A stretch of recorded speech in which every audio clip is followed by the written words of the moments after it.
Janina Chavez is carrying out a routine security check on a train in Buenos Aires. But as a trans woman, she herself does not feel safe. I've been discriminated against a lot. Every time passengers notice that you're not a biological woman, they insult you. They call you a travesty, especially since the field I work in is security. Has this increased? It has increased a lot. I'm very scared to go out. I only go out to get work now, and never alone. Chavez was the first trans woman to get a job with Argentina's railway service under policies that guaranteed LGBTQ+ persons job rights. She says the policy saved her from homelessness and prostitution, but those rights are now being eroded. Javier Milei's government has made cutbacks and closed the Ministry for Women, Gender and Diversity. The government rejects the concept of gender-based violence, and it doesn't recognize sexual diversity. Policies to prevent and fight against the violence affecting the LGBTQ community have been terminated. Public programs such as the Plan Enya are also affected. It facilitates access to sexual and reproductive education for young people to prevent unintended pregnancies. Over the past 5 years, it has helped reduce teenage pregnancies by almost half. Programs for the protection of victims of gender-based violence also face an uncertain future.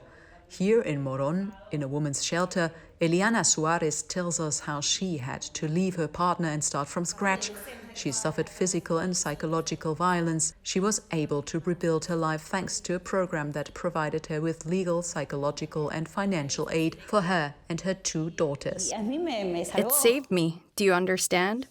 Never in my life would I have imagined I would need to come to this place. But it taught me a lot. And later you start to identify other victims, and you ask, how could the same thing happen to them? So you tell them, go to this place, call this number, get help. Do you want me to accompany you? So, if this place didn't exist, what would these people do?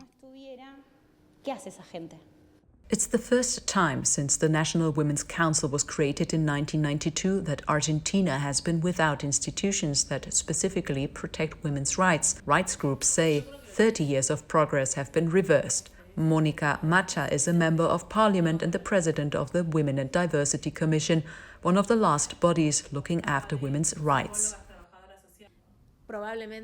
Cases of gender-based violence are likely to increase. If gender-based violence is condoned, in extreme cases, the number of femicides could also rise. The current situation will impact the daily lives of women and minorities. DW did not obtain an interview with Milei's members of parliament.